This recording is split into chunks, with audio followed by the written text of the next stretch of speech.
Hello and welcome to Secret Sounds.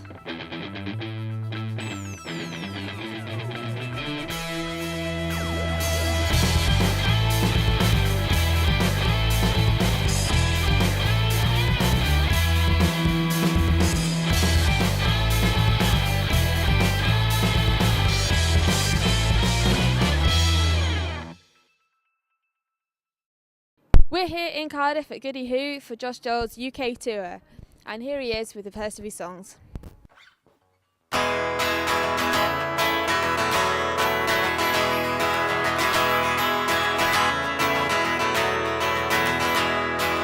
Break out of school, find a girl and we're gone.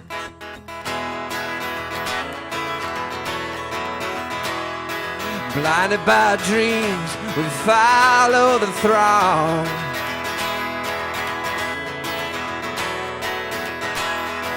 Work ourselves to death, trying to find significance, trying to feel the void that haunts our existence. But don't let it show, don't let them know.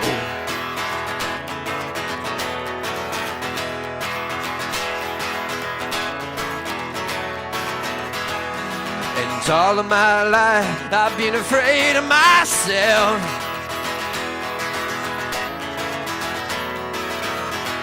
I've been putting on a mask for everyone else.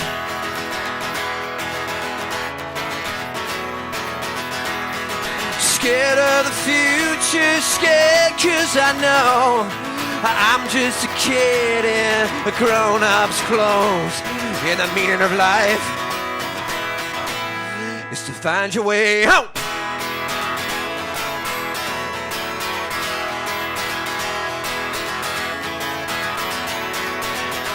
Oh, the kingdoms of men are paper thin and hollow. The sex is showbiz and the love is shallow. And everyone tries to sell you, everyone tries to buy you. They build you up with a Hollywood dream that cannot satisfy you. And one day you'll die, and it will not be beside you. No, no, no, no, no.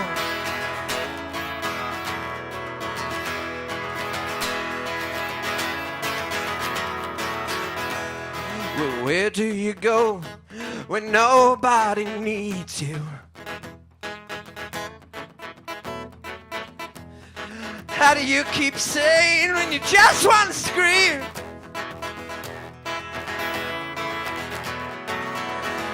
And the older you get, the further you go, until you're looking at someone you don't even know. Oh, the meaning of life is to find your way out. The kingdoms of men are paper thin and hollow. The sex is showbiz and the love is shallow. And everyone tries to sell you, everyone tries to buy you. They build you up with a Hollywood dream that cannot satisfy you. And one day you will die, and it will not be beside you. No, no. No, no, no. No. Well, I've torn away everything that was pure.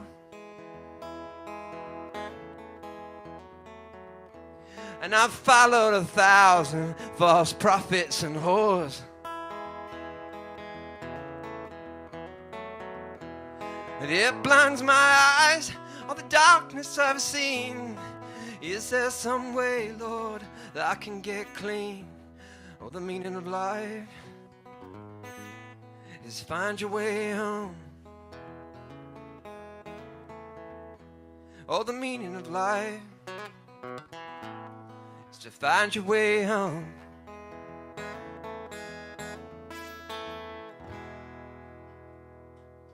What made you decide to come across the UK to do a bit of a mini tour? Well, I'll tell you the funny thing. So first of all, I wrote this song back in the Dum Dums times in my old band called Army of Two, and these people wanted me to sing it at their wedding. Well, the groom wanted to sing it at the wedding for their first dance, like, because he thought it'd be an amazing surprise. And like, he even paid for me to come over and sing at their wedding. It's just like a crazy surprise for his wife. I haven't done it yet, so it's not like common knowledge yet, but it will be soon. So I was like, well, flip. If I'm going to do that, then I might as well just string some dates together, just with my acoustic, and just maybe try to do everything DIY. So how did you go about booking the venues that you're playing at on your UK tour? Yeah. Basically, for me, it was very important that the venues were close to a train station. Yeah. That's one thing, because I didn't want to lug on my gear like across the country. And the other thing that was important is this: they were little. I wanted it to be capable of maybe selling them out or making them really, really busy. So I just made them, real small venues that I could play in. So that was kind of the two elements I was looking for. So how are you going to fill your time on the train, though? As you said, they're quite long hours sometimes on the travel. On my train right here, I had a couple of films on my phone, and I got Football Manager. So I'm like manager of like Oxford United right now. They're doing well?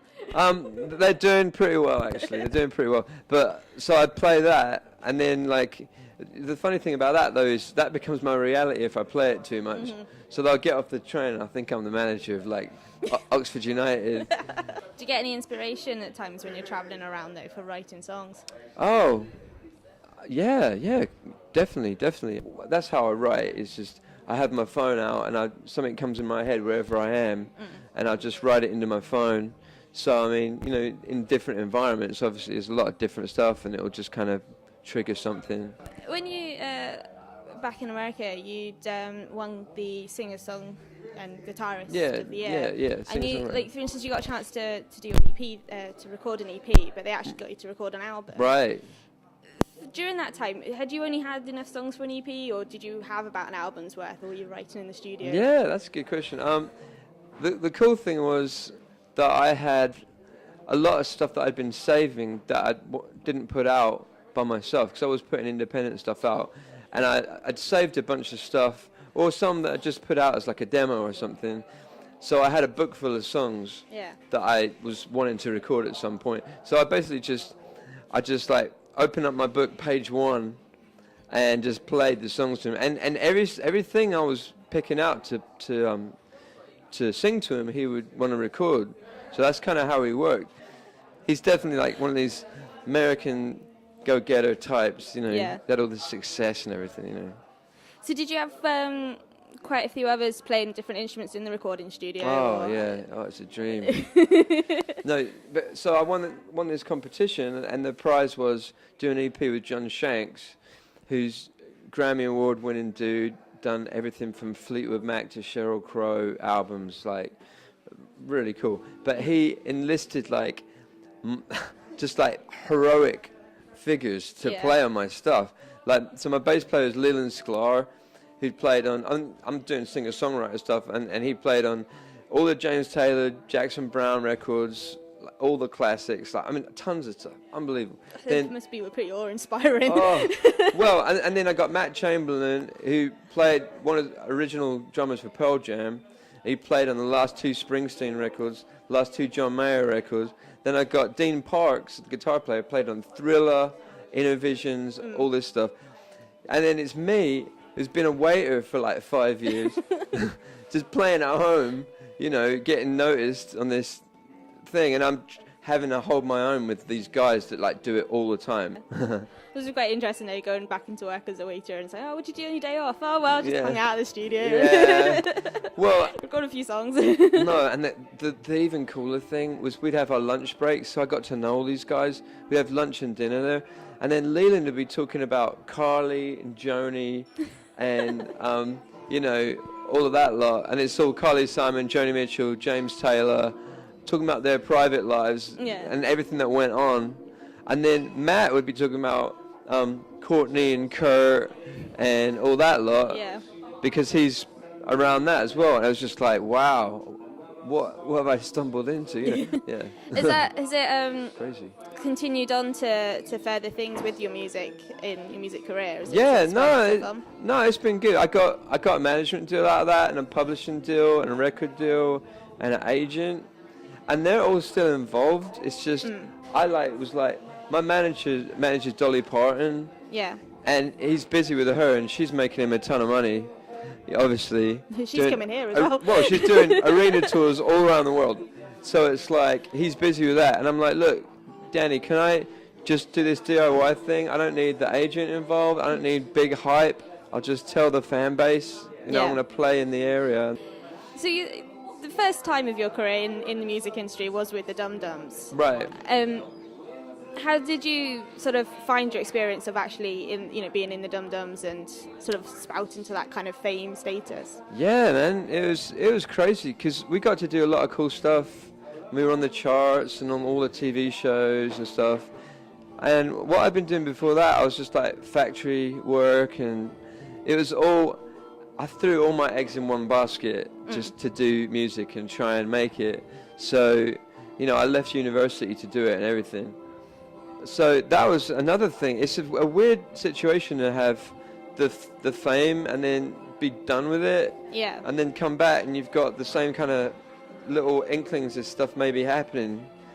Because when the Dum Dums finished, you and your wife kind of went off to Nashville with, you sold all your possessions and everything before you went. Yeah. So what was it like when you first stepped off that plane into this what was to be your new life, basically?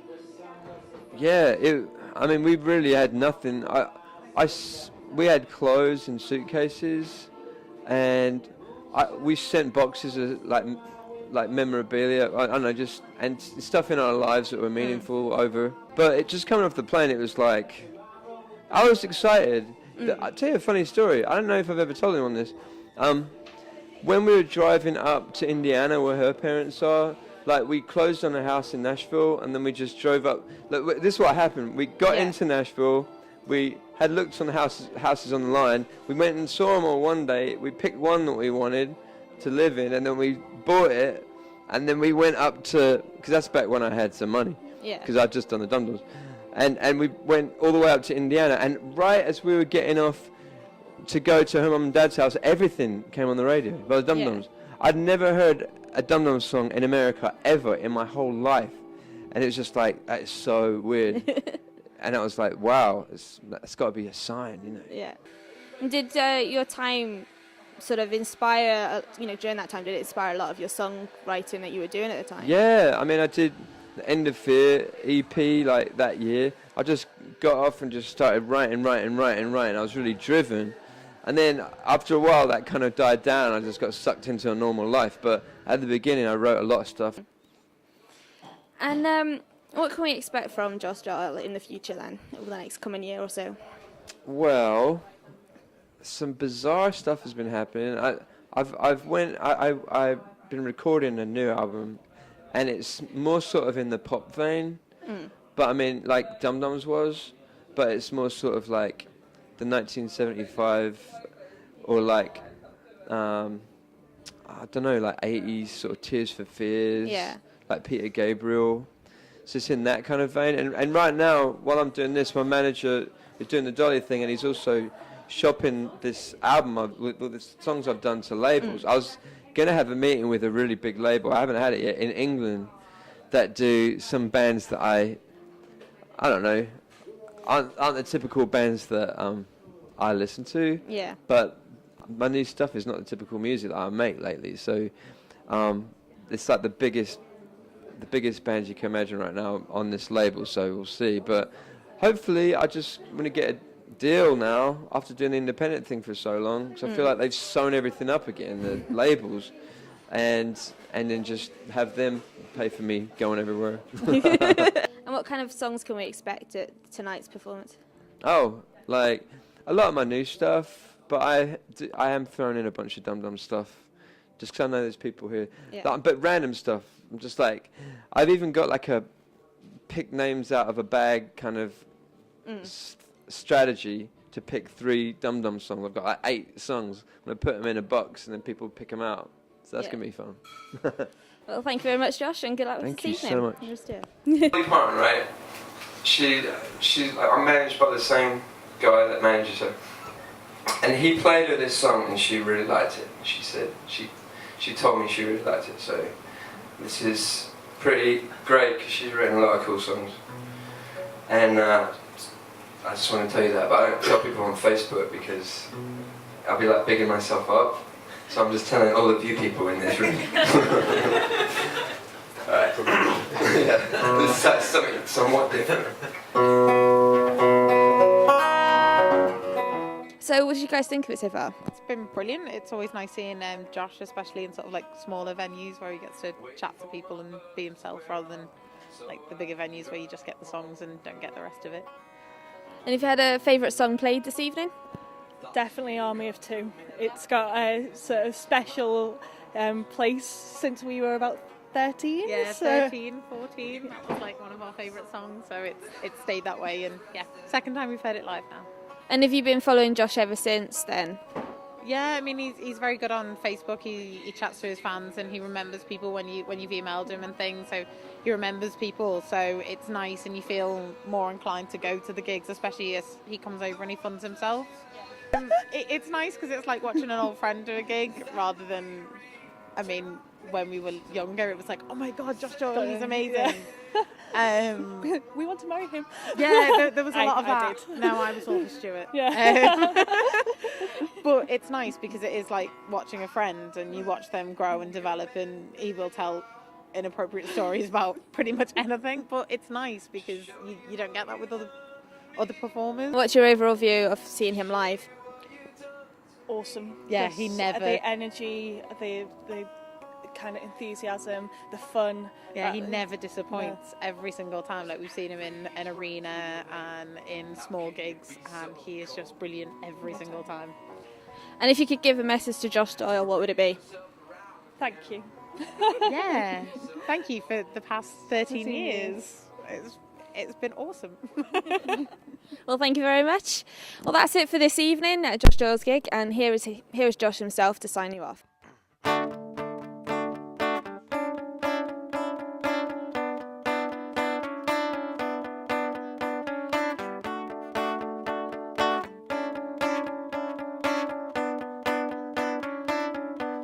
We parked the car in a vacant lot and lay beneath the collapsing stars, afraid to say what was in my mind on the waterfront. Blood cells rush into my brain. Check it out, my acting strained. I can't even look you in the face. This is not like me. And I want you to know, I don't want you to go. I feel untied when I'm with you. And I wanted to say, if you want me to stay, I feel alive just being with you. Like a solar storm in the heavenlies, a world war going on in me. And you swallowed the light, you swallowed the light, you drew me up. The moon's on fire, the lunar seas.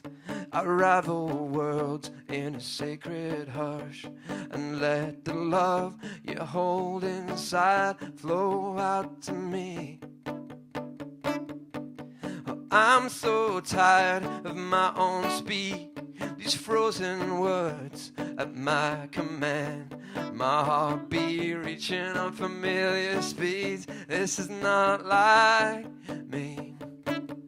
And I want you to know, I don't want you to go. I feel untied when I'm with you. And I wanted to say, if you want me to stay, I feel alive just being with you. Like a solar storm in the heavenlies, a world war going on in me. And you followed the signs, you followed the signs, you drew me up. You drew me